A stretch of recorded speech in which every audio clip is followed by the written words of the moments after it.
We've got something special planned here. We've got a special guest speaker who I'll be interviewing, who's a pretty interesting character and has got some pretty interesting things to say about politics, about activism, and some stuff which is pretty relevant to the Pirate Party platform as well. So we'll jump straight into it. So to our special guest, what's your name? What's your handle? I'm commonly more known as JPEG, and Studio9001 is my pet project, which I've been running for 7 years come this Wednesday. It's almost 7 years old. So, that's a really exciting milestone. So what do you do around Brisbane? Well, my focus is photography, and as you and Satch already know, but for those listening at home that don't know me, my subject matter has pretty consistent themes, but generally anything pro human rights and pro environment grabs my attention. Other than that, I don't mind shooting Harajuku, fashion, cosplay, and that sort of things. But my main focus is generally human rights, civil rights, and the like. So how'd you get into photography? Funny story, actually, or probably more of an ironic one. I've always had something of an artistic nature, which I tapped into at about 11, where I got a taste of drawing, particularly cartoons. That snowballed into an enthusiasm for art throughout high school. Between drawing, story writing, and wanting to rap, my spark had little nurture for a long time, but that's a matter for another podcast. What drew me towards photography, believe it or not, I was clutching at straws looking for work, as you do. So after burying myself in Seek for a fat minute, I stumbled across a job for a forensics photographer. The ad sparked so much I didn't know where to begin, but my first thought was I haven't properly tapped into this as an artistic medium yet. Why not? And from then on, the more I thought about it, the more it made sense, and I felt something photography orientated might be my calling. Granted, there's some position that I was looking at was I was underqualified for it, and me hanging out with a 5.0 24/7 probably would have ended up in tears for one person or another. But and having doing my trends assignment in my diploma on forensics, the subject matter is obviously probably a bit morbid for me to be able to handle, but definitely a fascinating subject topic, and it ultimately led me down where I'm going now. So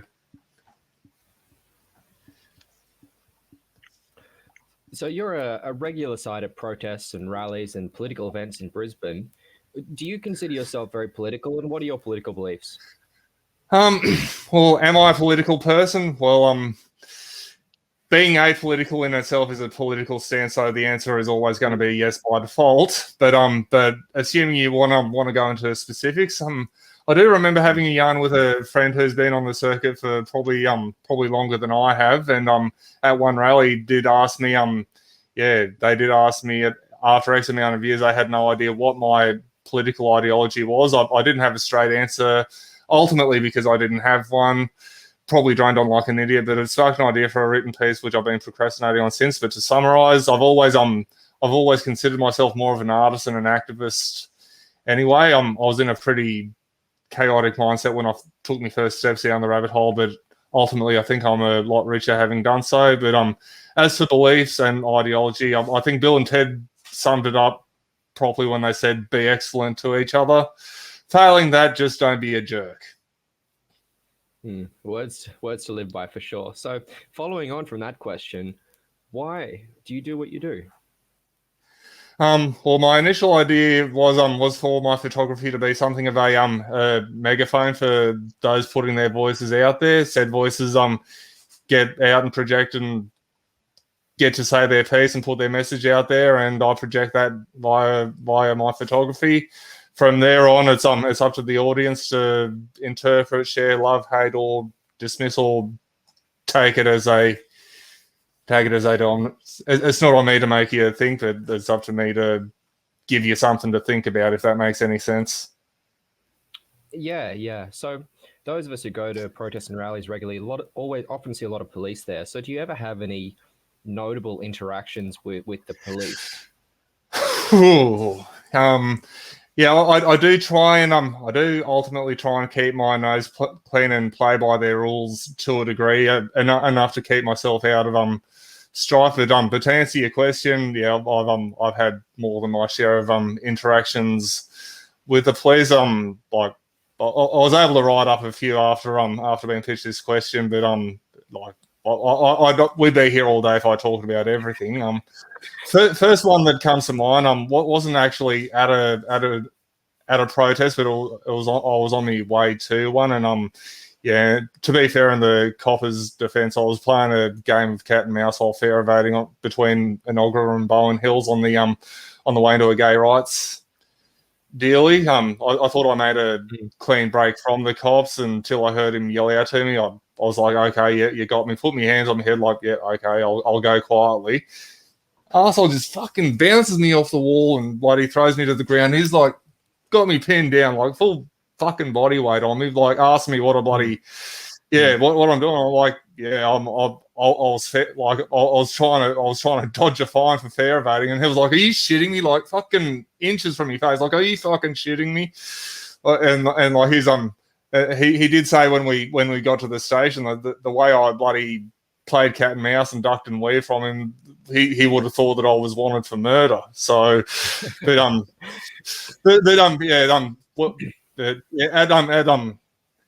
my time at the at Fortitude Valley Police Station where they took me after that, like it just felt like it wouldn't end. They were going through me they were going through me bag, which had me Forks mask, a Anon flag, and I think I had my laptop and stuff with me. But yeah, I had all my stuff, and a couple of cops were like giving me cheek about the V for Vendetta mask, and I gave them some I gave them some sass back, and then they got all staunching in my face like, you don't fucking swear to me, blah, blah, blah, blah. And I'm just like, yeah, did get cold in here. And I'm like, but yeah, no, I was just like, yeah, I didn't know if they were going to fucking pulverize me or what, just for giving them a bit of cheek. But yeah, that was the first one that came to mind. Other one, during the G20, like when we got to, or when I got off at South Bank Station on my way to Musgrave Park to set up shop and do my stuff with the 10 embassy there for over the G20. I was taking photos of the setup, like there was rent offence everywhere, cops everywhere. I was just taking photos to get the feel of the atmosphere, because I've never seen anything quite like that. Sachi would remember exactly what I'm talking about, but like, yeah, it was really something to behold. But yeah, anyway, when I get to where the eatery is at TAFE at South Bank, I'm just take some photos there of the place was absolutely swarmed with cops. I'm just like, yeah, this is another side to behold. Bang, bang, bang. Take a few shots, and yeah, that of course got their attention. Got a pat down. Some of my stuff's recorded on video as well. I think that's on my Facebook. But yeah, went through my gear, pretty standard stuff. Most of the cops were pretty pleasant, but one of them. Yeah, even one of them at a later anti-Newman rally recognised me and was like, "Get him, JPEG," when I was doing my stuff. But yeah, there was one or two cops that yeah seemed to really be salty at me and just pretty much accused me of taking photos of all the rent offence and barricades and whatever, because me and me mates are trying to fucking sneak a way in to try and penetrate it. I was like, that thought didn't cross my mind, but that's actually not a bad idea. Like, I wasn't doing it. The thought never occurred to me until you said, yeah, no, I think you're trying to sneak in here. But yeah, I just said, yeah, no, that's not what I'm doing. I'm just here to take photos. And yeah, one of the other cops pretty much just said, yeah, just yeah, you know what you're saying, you know, not to fuck around. If you want to play games, you're gonna get made to bugger off. But yeah. So, but yeah. So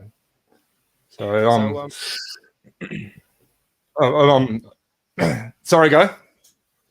Well, I was just going to say that we've got a lot of interstate people here. We've actually got a lot of overseas people tuning in as well. So if it's okay, I'll just quickly explain a couple of the events that you mentioned there. So one of the events you went to, which was just loaded up with renter fences and hundreds of police everywhere, was the G20, which is the 20 biggest GDP countries in the world. And there was massive. It was held here in Brisbane in 2014 or something.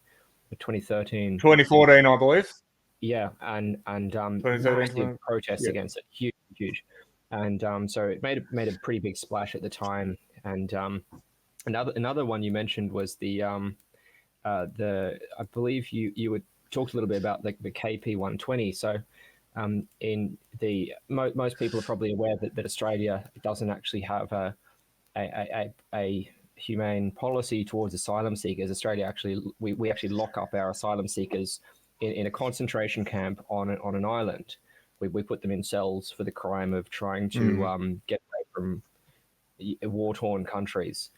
And obviously this is a human rights breach, and an enormous one, and it's been going on for 10, 20 years. So unfortunately, some of these asylum seekers have been in these concentration camps. Yeah, for over a decade, and so some of them are actually, yeah. No, it's absolutely disgusting. Like they've been there for about 8 years now, if memory serves me. Like they've been there about 8 in this fucking Kangaroo Point prison. Like was a hotel, but hotel quarantining before COVID. That's pretty much the only way I can put it. But I just remember talking about interactions with the police. Not there was a few people that were trying to shake down the barricades at one of the Kangaroo Point rallies, and this one cop just came in and full bloody yeeted himself at this old dude. Not bloody flattened him, but just palmed him, knocked him flat, and it was falling I would like to say I'm shocked but not surprised, but it was pretty full on. It just there was a big gush of fucking silence when that happened. Fucking hell, did we just really bloody watch this cop drop this old dude? It's like, what the fuck? It was on the news and everything. I thought I was recording, but I didn't have any but no, I wasn't recording. But plenty of people were there, and plenty of people saw it, were recording, and like I said, it was all over the news anyway. So it was All right. So before we go any further, it looks like your camera might have frozen. Was that intentional, or did you want to maybe try and restart it to get it working again? No, I think it does that for some reason. It starts up and then freezes and then goes on. Guess just bear with it. Not like I'm showing you anything except for myself here. So we're admiring your poster collection on the back of the wall, I think. All right. Oh yeah. So what's your favorite? I'm loving the one in Russian. That's one of the Sputnik probes, isn't it? Yeah, that's Sputnik 1. Yeah, that's it says that backwards in Cyrillic writing, but saw it, wanted it, got it. Got another one of Yuri Gagarin over there, but it's off screen. But anyway, we're not here to yarn about me poster collection. Yeah, so jumping back to the questions. So you've got you're kind of well known as often turning up at protests wearing a V for Vendetta, a Guy Fawkes mask from V for Vendetta, just like Anonymous. So what was your attraction to that? I'll start with those. Those were the days. I've kind of sort of taken a step back from Anonymous and become my own personal project. That particular rabbit hole. I was in kind of a cell phase when I'm just when I realized, wait, the world's fucked. Then all this stuff about Anonymous came to pass. I'm I'm going to look into this, and it gave me the perfect outlet for what I was thinking, how I was feeling, and pretty much Anonymous. another friend has actually said this, and like I haven't been able to stop thinking about it since. Is this one friend of mine pretty much refer to Anonymous as gateway activism, like sort of like a gateway drug, but like with activism, like people get into it, then they bloody go this way, that way, venture left, right, center, and yeah, just work out where they end. But like but the mask and the first step down the rabbit hole for some, including myself. But yeah, as like I said before, I've always considered myself more of an artist than a activist. So, but yeah, no, still obviously combining the two. But like yeah, with the mask, don't know if you want to call it a uniform or not, but yeah, the idea was to try and maintain a bit of anonymity to like I didn't want the fame for like doing it. And to me, that kind of sort of struck me as the idea, anyways. Just to do it out of decency and instead of doing it to get a pat on the back. So that and I didn't want political aspects to clash with personal life, which yeah to me makes sense. So, but yeah, no, since piggybacking off the Anon name for quite some time, I decided to become my own personal project and do me stuff there. Like I'm proud of my time with them, but decided that I needed to stretch my wings. And yeah, what can I say? Anon will always have a place in my heart. So I can see you're wearing a different mask today. Yeah. So, what are some of your favorite moments or events that you witnessed? yeah, well, we'll go back to G20 because that's it all ends up going back to G20 anyway.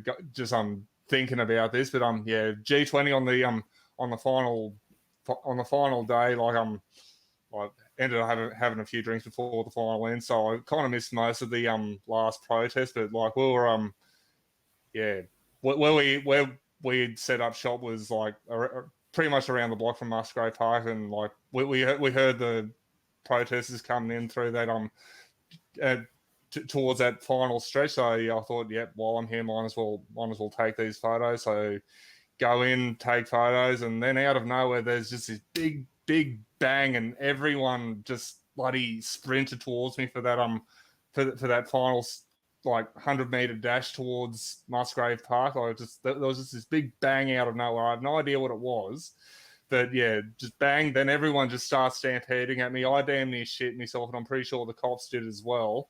And they just ran at me. Like I was just going bang, bang, bang with me camera. Like I wasn't expecting this photo that I got, but yeah, I just got this awesome shot of everyone just like piss bolting straight at me. It was really a sight to behold. Like it was.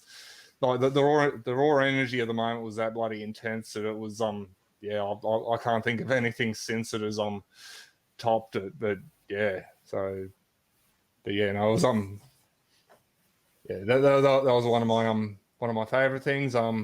Dethroning Campbell Newman was a fun time. Like yeah, I took a picture flipping him a picture of myself flipping him the bird at one instance. That wasn't at a protest. That was yeah, I think it was when Prince William came here or something. But yeah, and I flipped off Campbell Newman. Storming his office in his penultimate day in office was fucking fun though.